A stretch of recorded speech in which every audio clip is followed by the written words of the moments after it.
de manera permanente, Enrique García. ¿Estás bronceadito, Enrique? Gracias. Muy buenos días. Buenos días. Buenos días. ¿Hubo jornada de diciembre? Bueno, de hemos tenido varias, en realidad, de arborización. Ha sido muy, muy interesante, sobre todo con nuestros amigos del Colegio San José, que adelantamos 3 actividades, porque lo hicimos en 3 fases. De hecho, todavía falta una.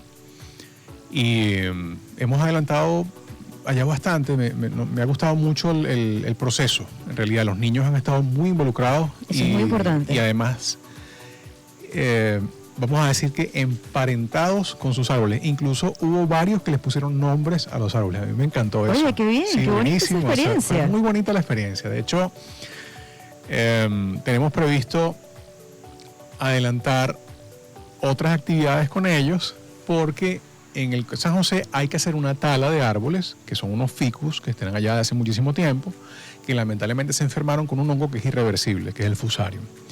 Eso está ahorita actualmente en trámites con la alcaldía de Girardot para la emisión de los permisos, y una vez que esos árboles sean removidos, vamos a adelantar otra fase de siembra en el colegio. Qué bien, qué bueno. Sí, para llevar todo eso de la mano así ecológico, pues como tiene que ser. Claro, y es un aporte que también está relacionado con el tema del día de hoy, ¿no? Vamos a hablar sobre la sequía. Así es. La desertificación. Vamos a hablar de la desertificación, porque tenemos el día que acaba de pasar, el Día Mundial de la Desertificación, y ese día, como es todo este tipo de días que se ponen, o que están instaurados a través de la ONU u otros organismos internacionales, son para llamados a la reflexión, a la acción, porque también eso va de la mano. Porque ¿qué sucede? El proceso de desertificación es continuado y es reversible en muchos casos. Ahora bien, ¿por qué sucede la desertificación? Bueno, hay causas que son humanas, hay causas que son naturales. El cambio climático puede, en cierta forma, ocasionar desertificación. Hay un caso muy emblemático que es básicamente el origen de la guerra de Siria, de la guerra civil. El cambio climático ocasionó que unas zonas que antes eran muy buenas para cultivo y pastoreo dejaran de serlo y básicamente se desertificaron. O sea, prácticamente lo que se cultivaba ya no se puede cultivar nuevamente ahí. Lo que se adelantaba de pastoreo tampoco, y eso forzó unas migraciones internas en el país. Entonces, bueno, de ahí vino una conflictividad social porque no había alimento. Entonces también había pocos espacios para cultivar. Y eso fue, en este caso, no fue una cuestión del hombre, sino que fue por el cambio climático. Claro, pero en esos casos el hombre puede actuar y buscar de alguna manera con sistemas de riego, sí, crear situaciones para revertir esta desertificación. Hay tecnología para esto. Ajá. Y además de esto, hay tecnología antigua para esto también. De hecho, hay una experiencia que se está haciendo en el África, que es, no sé si han tenido oportunidad de ver las personas que nos están escuchando, que es como que abren unos huecos en forma de media luna a una distancia estratégica, y eso es precisamente para acumular la lluvia en lo que llegue, porque en el desierto también llueve, claro, no tanto, pero sí llueve.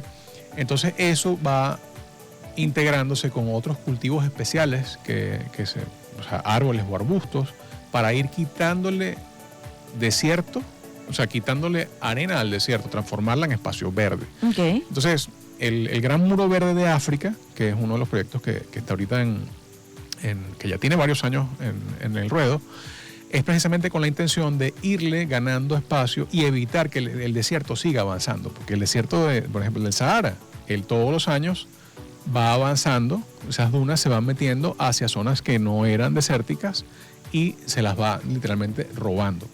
Ahora bien, hay otras causas de desertificación. Nosotros tenemos aquí en Venezuela, por ejemplo, la minería. La minería ilegal es una causa de desertificación en las zonas donde atacan, porque vamos a ponerlo así, no es que ellos están explotando el recurso, ellos están destruyendo los recursos.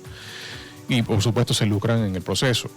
El incendio forestal es una causa de desertificación, porque hay suelos que se empobrecen al punto extremo de que no se recuperan. Entonces el tipo de vegetación que pudiera surgir no tiene nada que ver con el bosque. Por ejemplo, el Henri Pittier tiene grandes extensiones de sabana de montaña. Te iba a decir que además yo después de los grandes incendios que hubo Semana Santa, Carnaval, Semana Santa, hace 3 semanas atrás más o menos fui y quedé impresionada con la magnitud. La barrida, es una Sí, barrida. es impactante. Mira dónde quiero llegar. Si ustedes son asiduos usuarios de la montaña, se van a dar cuenta que muchas montañas que sufren incendios que vemos con regularidad, hay zonas en las cuales no surge vegetación Sí, nuevamente. ya muere el terreno.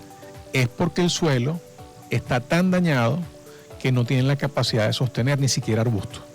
Entonces lo que ven es un material parecido al rocoso sobre ese suelo, una arenisca sobre ese suelo, entonces ahí no crece nada. Eso es un proceso de erosión por un lado y de desertificación por el otro. Como hablamos al principio, la desertificación efectivamente es reversible, pero hay que tomar las medidas y el truco, porque tiene truco, es la constancia.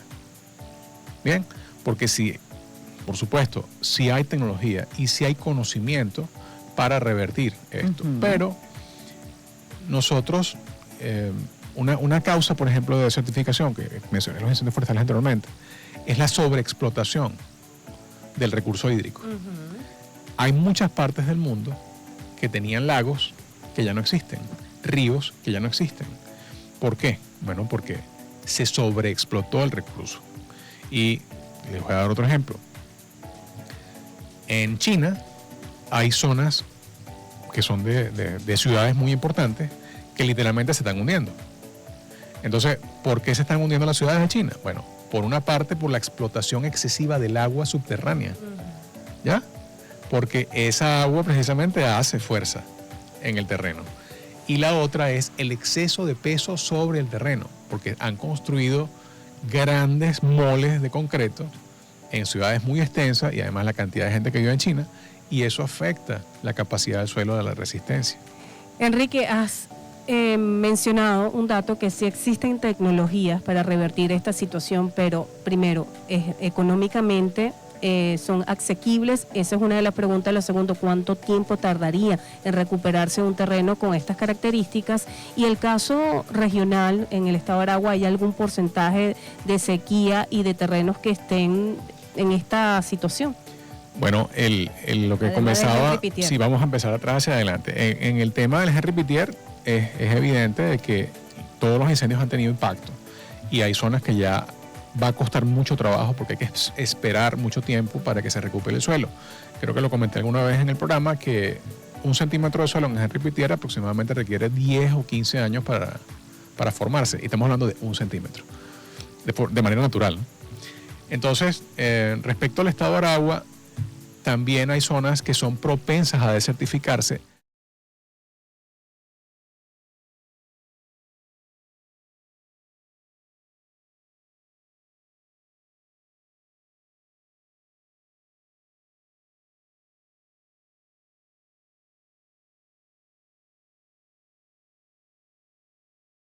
El exceso de pesticidas. ¿Por qué? Porque no hay asesoría técnica. Y no es porque no exista, porque aquí hay una gente muy valiosa que puede aportar técnicamente, sino que por la gente, o sea, digamos, muchos empresarios, entre comillas, que toman la batuta para invertir en algo, se ahorran en la parte técnica. Entonces, el empirismo, o sea, el empirismo pasa una factura alta porque entonces dice, Las prioridades para ellos son otras. Exacto, entonces hay que estar claro. En vez de usar, no sé, 1 litro por hectárea de un producto, entonces usan 50, pero es porque no saben. Y de paso están gastando de más. Igualmente, eso, como decía, eso aplica tanto a pesticidas como a fertilizantes. Y las dos cosas son muy malas para el suelo. El exceso de fertilizante en el suelo es terrible. Y el exceso de pero no deberían haber institutos. Controles. Ajá. Eso pasa por debajo de la mesa. Entonces, fíjense que incluso hubo un caso muy emblemático con respecto a los pesticidas en la colonia Tovar, hace no mucho tiempo.